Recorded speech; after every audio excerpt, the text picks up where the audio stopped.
It's Super Bowl week in the trenches with Dave Lapham, brought to you by First Star Logistics, as always, in our fabulous studio. So we caught up with a guy that played in the Super Bowl for the Cincinnati Bengals, Super Bowl XVI, broadcast a Super Bowl with the Cincinnati Bengals. Both of us were in the booth as color analysts for Super Bowl XXIII. And then he coached a Super Bowl with the Pittsburgh Steelers. Ben Roethlisberger throws a game-winning touchdown pass to win the football game. I couldn't find anybody else that has played, broadcast, and coached a Super Bowl. The trifecta. Kenny Anderson, maybe the first and only. I mean, I can think of a bunch of people that have played and broadcast, or played and coached, or broadcast and coached, or whatever. All three. I don't know. Maybe I haven't researched it deep enough, but early research, couldn't find anybody else. Kenny talks about all three of the Super Bowls: Super Bowl XVI, Super Bowl XXIII of the Bengals, the Super Bowl that he won as a member of the Pittsburgh Steelers coaching staff. Goes through a lot of memories, a lot of good stories. It's good stuff. Ken Anderson, the one, the only, number 14 in your program, number one in your heart.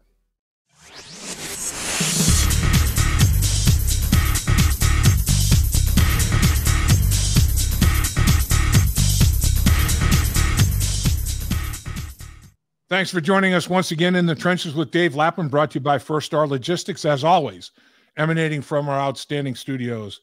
And it is Super Bowl week. So in honor of Super Bowl week, we have to get a guy by the name of Ken Anderson, who was league MVP in 1981, our first Super Bowl XVI, the 81-82 season. But Kenny, I was thinking about this. Ken Anderson played in Super Bowl XVI, broadcast Super Bowl XXIII, coached in the Super Bowl with the Pittsburgh Steelers. I was trying to find an answer to this question. How many guys? There have been plenty of guys that have played and coached, played and broadcast, or whatever. There's a good number, but not a crazy number, but a good number. But how many guys have done all three? Played, broadcast, and coached in the Super Bowl? Do you have any idea?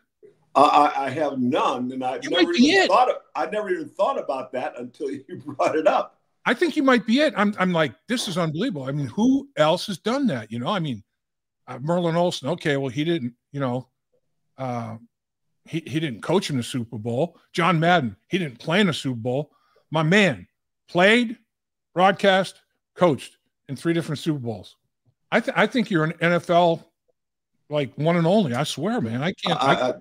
The story I remember about broadcasting was down in Miami.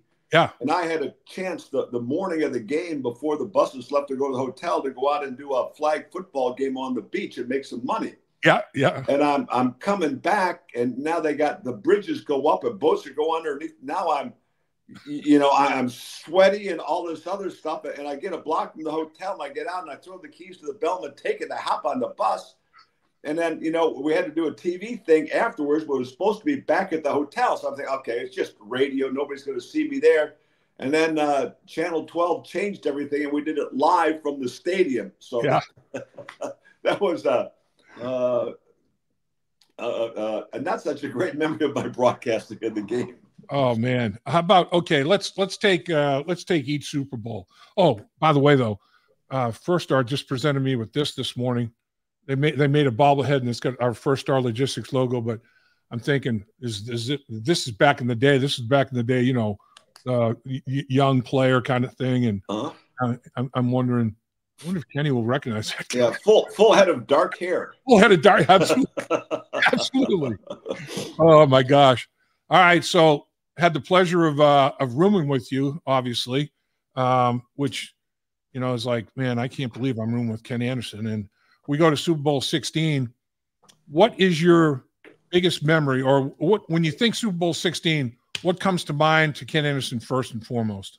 I think several things, Lap. I think the first thing was, the euphoria of winning the AFC Championship game when it was -59 with the wind chill. Yep. But then the next week, we stayed in Cincinnati and tried to practice, and it was so cold. And of course, we didn't have heaters or the heated benches, and you really couldn't stay out long and get a lot of work done. So we had to really get a lot of it done, at the Super Bowl site. So I don't know if that was a factor in the game or not, but I kind of always go back to that. Yeah. And then the thing is, we get off the plane in Pontiac, and first of all, do we get to go to Pasadena, San Diego, Arizona, New Orleans, Miami?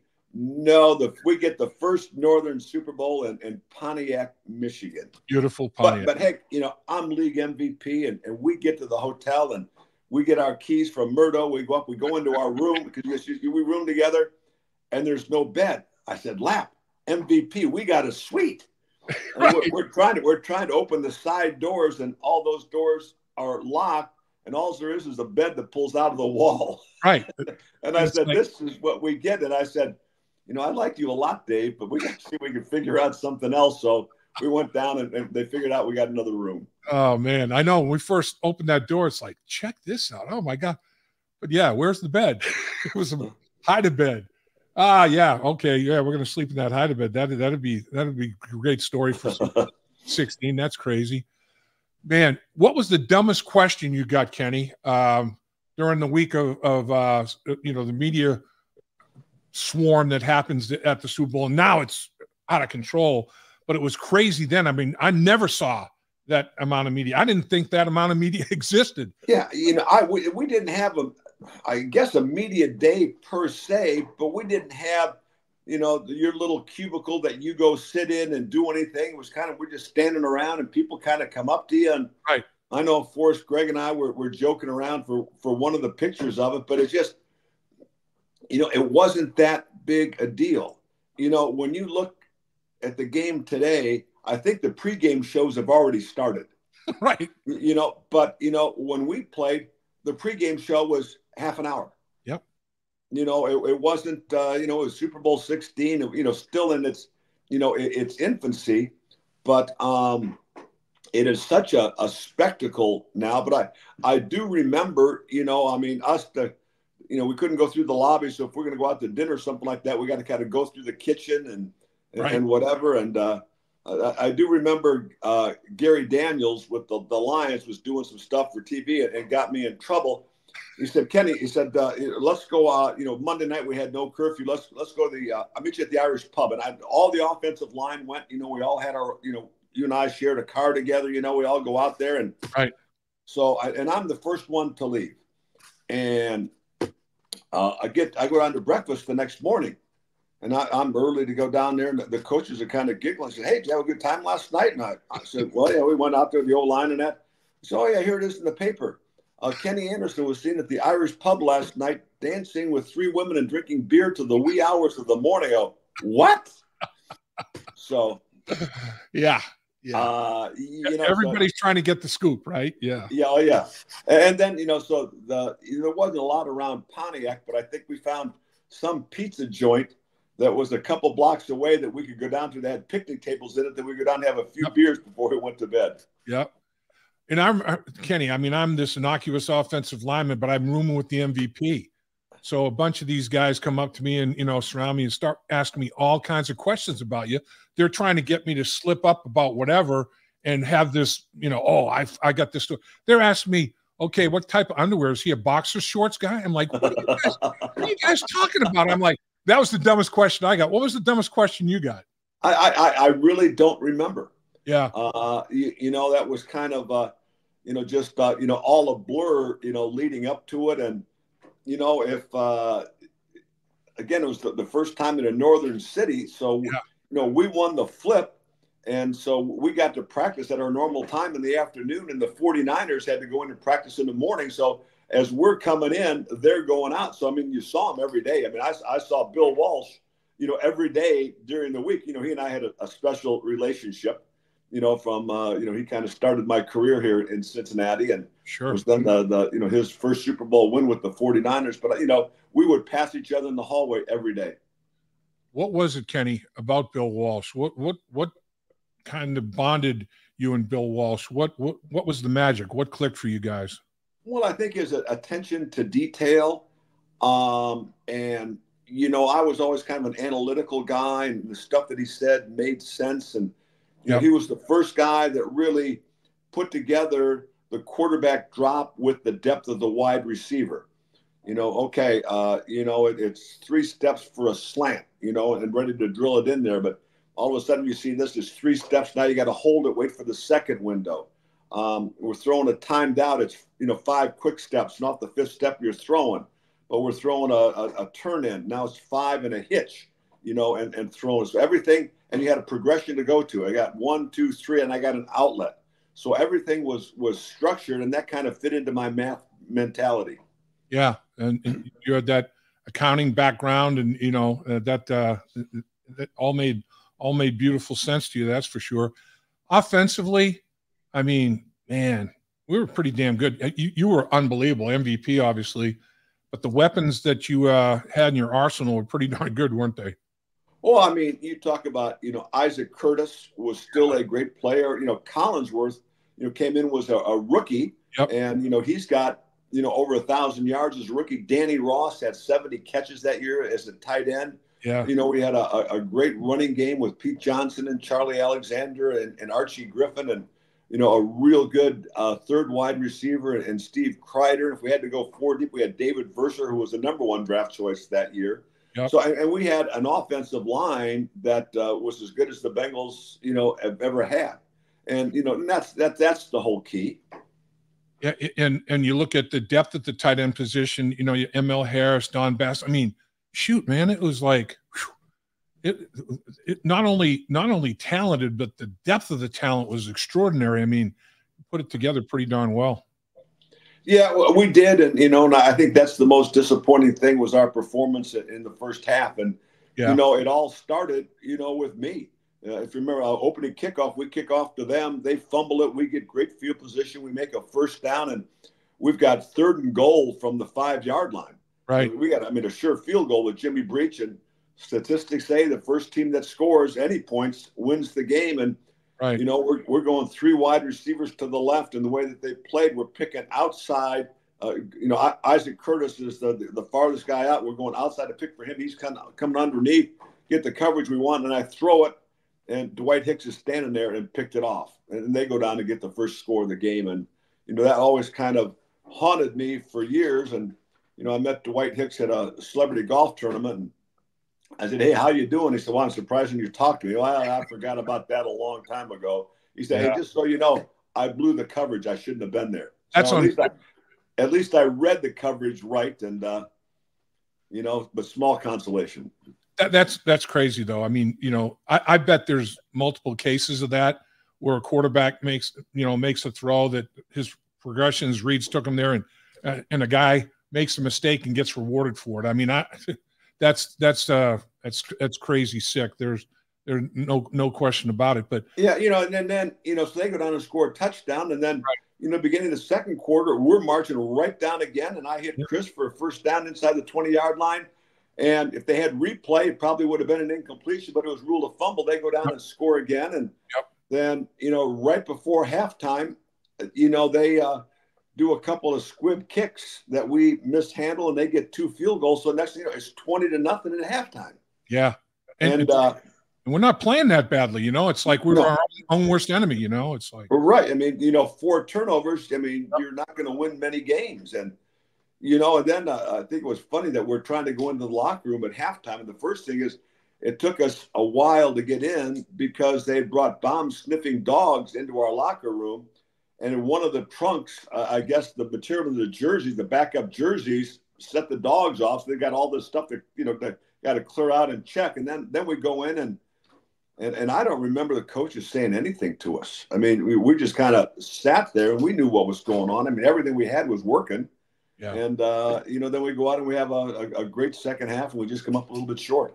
Yeah. I mean, like you say, you go -3, -4 in any game, you're going to lose it 95+% of the time, right. But we outscore them 21-6 in the second half and just come up short a little bit. And then, of course, not only the turnovers, but the other stop on downs, the goal line stand. Shoot, we make 2 mistakes. In 4 downs, we make 2 critical mistakes at the point of attack. I mean, we should have scored multiple times on those 4 downs, but again, we shot ourselves in the foot with mistakes. And like I say, it was. I think I always felt it was more us than them. You got to give them a lot of credit. They won the game, but to this day, I still believe we were the better team. I agree, and we put ourselves on the schedule. I mean, they were good enough to beat us, but if we played the game we should have played, we're good. We just picked the worst time to have a stinker like that. I mean, one of those situations for sure. But so okay, that's Super Bowl XVI. That's the one that you played in, and I think you threw for over 300 yards. You had the most yards passing ever in Super Bowl history by a quarterback that didn't win the football game. Am I right on that? I think I don't know. At that time, it was the first quarterback I think that threw for 300 yards, and I had I don't know, a 70% completion, which was the highest completion percentage for a game up until that time. Yeah, I mean, you put up crazy numbers as you did that entire season. I mean, you were unbelievable to watch that entire season. And I've said this many times to many people over the years. People underestimated the foot speed, the athleticism, the quickness, short space quickness, as well as, long speed. I said, my man could run. My man was an athlete, man, great basketball player. I mean, baseball could do anything. People underestimated that part of your game big time, I thought. Well, man had about 3 big runs in the AFC Championship game, for first downs that kind of really helped us there. And, that year I was the second leading rusher on the team. Right. Pete Johnson had close to 1,000 yards. I had 300 yards rushing. Yep. So, it was, that was just a good team, and we were so well-rounded, offensively and defensively with, the guys that we had, up front of the defensive line and, the LeClaire and Glenn Cameron and Reggie at the linebackers. And, we got, Louis Breeden and Kenny Riley on the corners. I mean, we had a lot of talent on that football team. We sure did. There's no question about that. And I think, the one thing I may be noted for in that game is that I was the first athlete that carried their son off the field after a game. Yeah. Matt was 6 and he was close by, so I went and grabbed him, and we're walking across the field. Of course, there's a lot going on, and he's scared, so I pick him up, and that was the shot that was in the paper the next morning. It actually was turned into a football card, as well. And so we get into the locker room, and, everybody's dejected, and I'm sitting there and I'm undressing, and he's, just sitting in the locker, doesn't know what to say. And I said, "Hey, Matt, what'd you think about the game?" Got this big smile on his face. He says, "Dad, it was the best halftime show I've ever seen." That picture. And then so he gets to ride the team buses back to the hotel, and most of the families are already there. Right. And so a lot of the other kids, were a little jealous that he was on the, got to ride the bus back with the team, and they're all there greeting him. I said, "Matt, what's it like in the locker room?" He says, "Man, it's great. They got all the free Coke and gum you want." So, I mean, all of a sudden, it was a good Super Bowl for somebody. No question. I mean, that's good stuff. Those are memories. That picture is iconic, man. That was just a great shot. I mean, because, the thing is, everybody, looks at football players and forgets they're human beings, and a shot of a dad and his son, getting together right after the biggest disappointment professionally of the dad's, life. And he's got his son, and all of a sudden it goes, it's a different dynamic. That's just, there's so much in that picture. It's really cool. That was a lot of fun. And, and we lost, but I mean, in the grand scheme of things, when I think back to that year, it was, a magical year, in Cincinnati. Now, I'd been to the playoffs in 73 and 75 and gone to a couple Pro Bowls and led the league in passing. But, right. I think that was the year that I think that the town caught fire. It was the first year we went to stripes on the helmets. And it was the first year, I mean, we play a home game and the lower level of Riverfront Stadium is ringed with banners. No doubt. And people painting their faces and the orange and black wigs and those kind of things. And, right.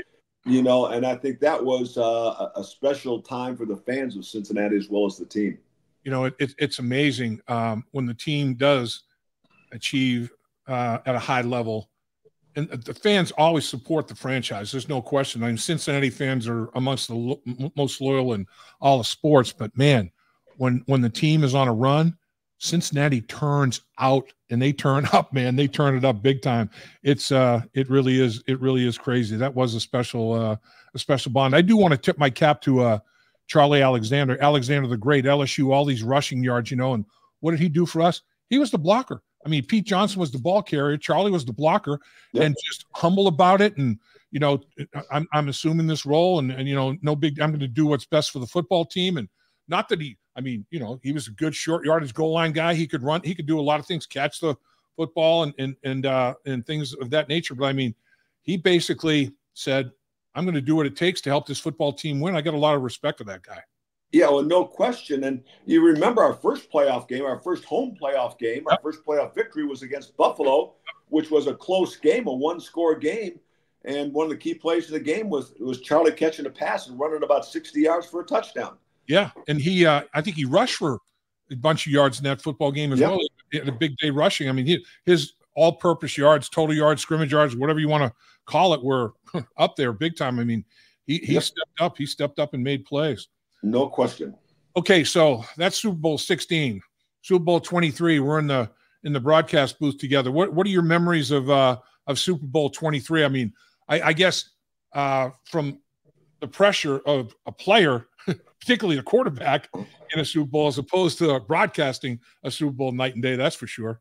Well, no, it was, but it was fun because we got to enjoy the week a little bit. We weren't in meetings at night, and I was doing a radio show in the mornings and doing that from the lobby, and so you get a lot of guys going through that you get on the radio show, and our families got to be down there with us, so we got to enjoy them. I remember when our families came in, and you and I always roomed together, and we put our wives together, and we still roomed together. We weren't going to change up, our routine. Right. But it was just a different fact that you're broadcasting the game, and then the excitement of it. We've got the lead late, and then here comes the drive with Montana and geez, but. Wasn't it during that drive that he threw one, hit Lewis Phillips, our cornerback, right in the chest? And right in the chest. If he catches the ball, the game's over. And unfortunately, it was, he dropped it, and they went down and beat us with 34 seconds to go. That Stanford Jennings kickoff return. I mean, I can still visualize that whole. I mean, the Red Sea parted, man. It was unbelievable how the blocking and honestly, I think there was a error in coverage. Guys got out of lanes, but they were blocked a little bit out of lanes as well. But man, that play sticks out in my mind. Like you say, Lewis Phillips. Oh my goodness, what could have been if he holds onto that football. But yeah, that game, that was something else. So the thing I remember too is Sam Weish and Bill Walsh. Those two guys going against each other. Super Bowl XXIII.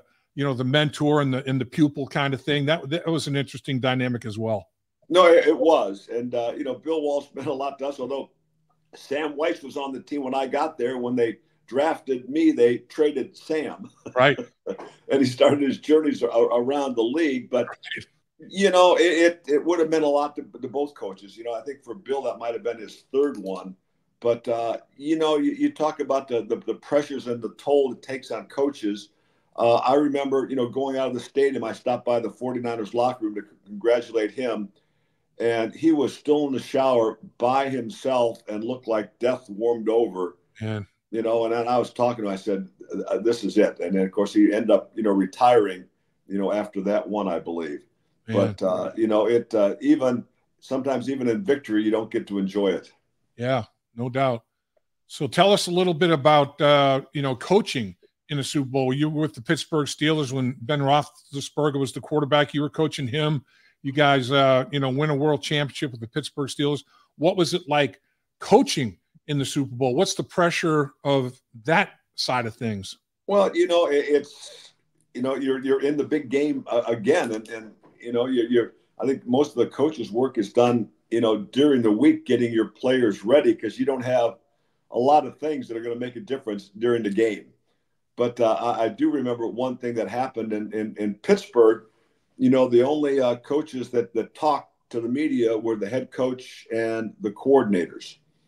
And so I remember, we go to Friday's practice, and Andrea Kramer was going to be the sideline reporter, and and I knew her for a long time, and right. she comes up, Kenny, what's the deal on Ben's rib? He got it X-rayed last night, and I go, I don't know anything about it. And and I he was fine during the week. I never heard anybody him complain. And so I go over to start, and I run over again. I said, "You never talk to me. Just remember, you never talk to me." And so then now it's the Sunday morning of the game, and so I mean that's the longest day in the world, And so I'm out taking a walk, and we're at our undisclosed hotel. But unfortunately, there were 3 satellite trucks outside our hotel. Right. And so I'm walking, and then one of the reporters runs up and says, "Kenny, how's Ben?" I don't know. I said, "He's fine." And I go back, and then I turn on the broadcast, and let's go to Ron Jaworski, and and we got the live report from Miami that Kenny Anderson says that Ben Roethlisberger is fine. And I've known Kenny a long time, and if he says Roethlisberger is fine, he's fine. And I'm going, oh my God, now I'm nervous to death to go down to pregame meal. Ben's going to be pissed. The head coach is going to be pissed. And, luckily, so I mean, I'm a wreck. And then, we go and we get it, and nobody said anything about anything. So, we go, and things are looking good until, of course, the Warner hits, I think it was Larry Fitzgerald, right down the middle for a touchdown. They got the lead, and we go into a 2-minute drill, and Ben had been great in it all year. And the first play of the 2-minute drill, he's sacked, but he overcomes that. And then, of course, throws that unbelievable pass to Santonio Holmes in the corner of the end zone for the touchdown. And we win. And I remember that, all my kids were down there. And, of course, Christy was there. And so you only got like 2 passes to come down on the field. And our security guy was there, with it. And so I get down on the field, and I see, Don Hasselbeck, who that time was with Reebok, I think. He might have been, because, okay, what's the matter? He says, I don't have enough passes for my whole family. He goes, he had a box. He said, here. So I went over, and I'm tossing them up in the stands, and my son-in-laws are jumping over. And so they all got to be down in the field and enjoy it. That's pretty darn cool. That's cool. So what was like the week when you're preparing as a quarterback to play in the Super Bowl, and you're preparing as a quarterback coach to coach in the Super Bowl? What are the similarities? What are the differences? Well, I think it's more very similar for me, because I was always the guy that wanted to watch film and do that. But it's just make sure that the quarterbacks get the information that they need and don't overload them. I'm watching more film than they are. Yeah. But it was, again, this was a nice situation, because we got so much of our work done in Pittsburgh the week before. Yeah. And I remember that when we went down there, Bruce Arians was our offensive coordinator, and we had all the scripts, for the Super Bowl week were done ahead of time. So the weekend before, I mean, we had, a day off, and, and I'm in, and I've got all my cards for the week done. So a lot of the stuff that you did at night, I already had done going into the week. So that was, kind of fun, where you could sit back. And I know Chris and I had the chance to go out to dinner, a couple of nights. So the Cincinnati Bengals this year obviously didn't make the playoffs, but they did have a winning record 3 years in a row with a winning record now. And when you look at it, they competed very well with both participants in the Super Bowl. They go on the road October 29th and beat San Francisco by 2 scores, 31-17. And they did a pretty good job on Brock Purdy that day.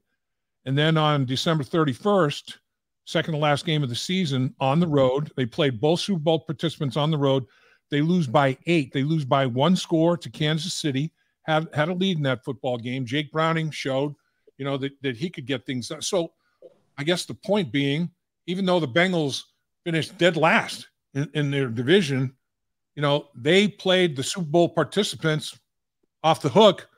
It's very, very thin line, isn't it, between the ones that get there and the ones that don't? I mean, it's so competitive in the National Football League. And again, Joe Burrow missing as much time as he missed. A healthy Joe Burrow, the window of opportunity is wide open, isn't it, Kenny?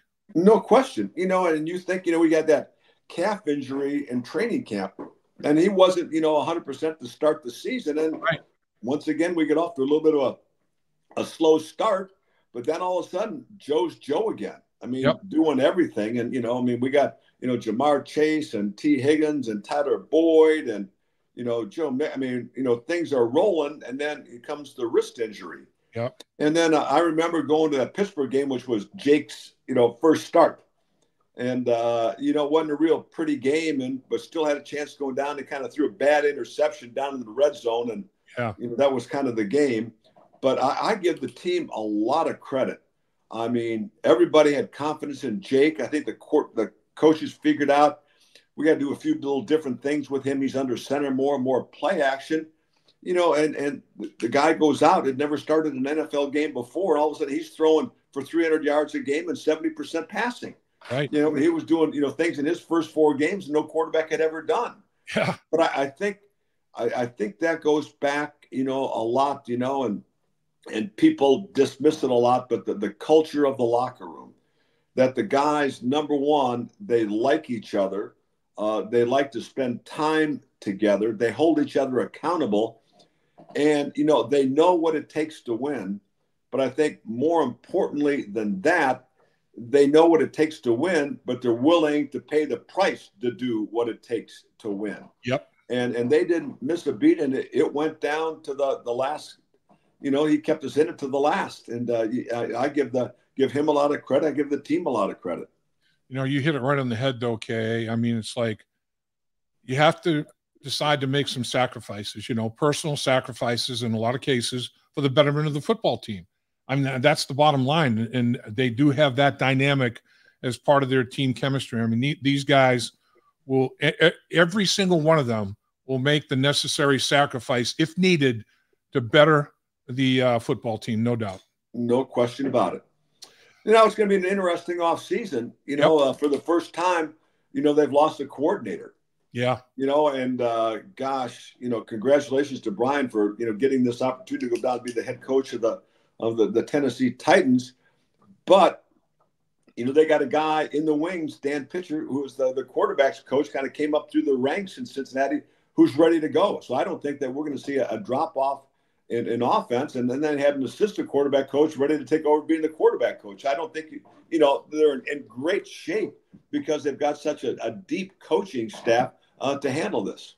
I agree with you, Kenny. I mean, I tip my cap to Brian Callahan getting the opportunity and hiring his dad, Bill, to be his offensive line coach is like that. That's a storybook, scenario there. That's something that I can't believe I'm actually living this story. What a deal that is down there for the Callahan family. And I agree with you. I mean, Dan Pitcher, you have Dan Pitcher and Robert Livingston. Both of those guys came out of the scouting department. They were part of the personnel group in the Cincinnati Bengals with Duke Tobin and his people. They have 2, one on each side of the football. One of them is now the offensive coordinator, who his first 4 years with the team was evaluating personnel. And Robert Livingston the same way. I don't think another team in the league can claim. I'm not sure they can claim 1. Never mind 2. I mean, it's a very unique dynamic with this football team. Right, and but I think that he's been the quarterback coach since Joe Burrow's been here. Absolutely, and he's got a great relationship with Joe and the other quarterbacks in the room, and I think that makes a big difference too. So it's not a coordinator coming, well, now I got to develop a relationship with my star quarterback, and what's going to happen now. I mean, he's been there and he's been coaching him, and they get a lot of input in what's going on with the game plan as well. Absolutely, he did. He was the third down guy. I mean, right.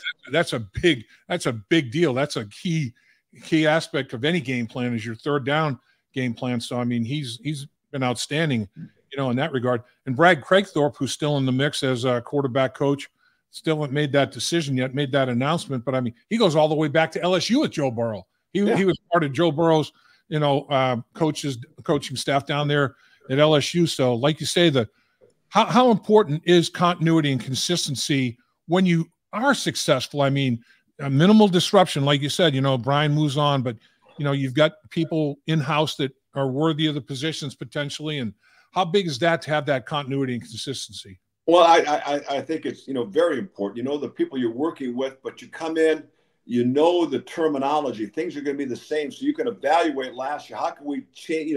Make wrinkles to make us a little bit better.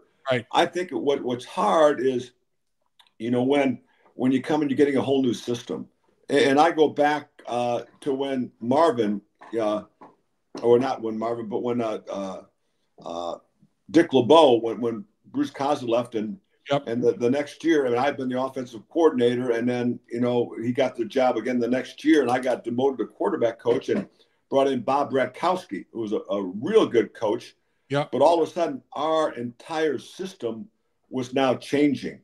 We went from kind of the West Coast terminology to more the, Ernie Zampese, Don Coryell 3-digit system. Mm-hmm. So now everything, the way that you're calling it is different. And it took me a while as a coach to get comfortable with it. Yeah. Yeah. But now, the system is staying the same. Yep. I'll tell you, it's exciting. Looking forward to it. I know there was nobody that played the game at a higher level than my man, number 14 in your program, number 1 in your heart, and should be a Hall of Famer. That's we'll have to do another podcast strictly on that. Why Ken Anderson should be in the Hall of Fame. Come on, people. Well, actually, Dave, I didn't know there was such a thing, but there is a National Quarterback Hall of Fame.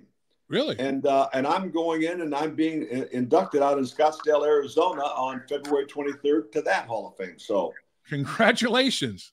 Congratulations, my man. Well earned, well deserved. All right, Kenton, wake up call. He's in the Quarterback Hall of Fame. Come on, boys. Oh, jeez, Pete. Unbelievable. Appreciate your time as always. Appreciate your knowledge. You're the best, Ken Anderson. Well, I tell you what, and I owe it all to my roomie for all those years. Yeah, right. Had the best day you ever had, my man. You got it, brother. Dave Lapham here, and every day I am grateful for my experience to have played professional football. As a player, I realized self-motivation, leadership, and appreciating your teammates are key. At First Star Logistics, you can use those same attributes to create the life you want for you and your family. Build your future by working hard like I did. You'll see results both on and off the field. Call First Star Logistics today and be part of our winning team. Opportunity knocking.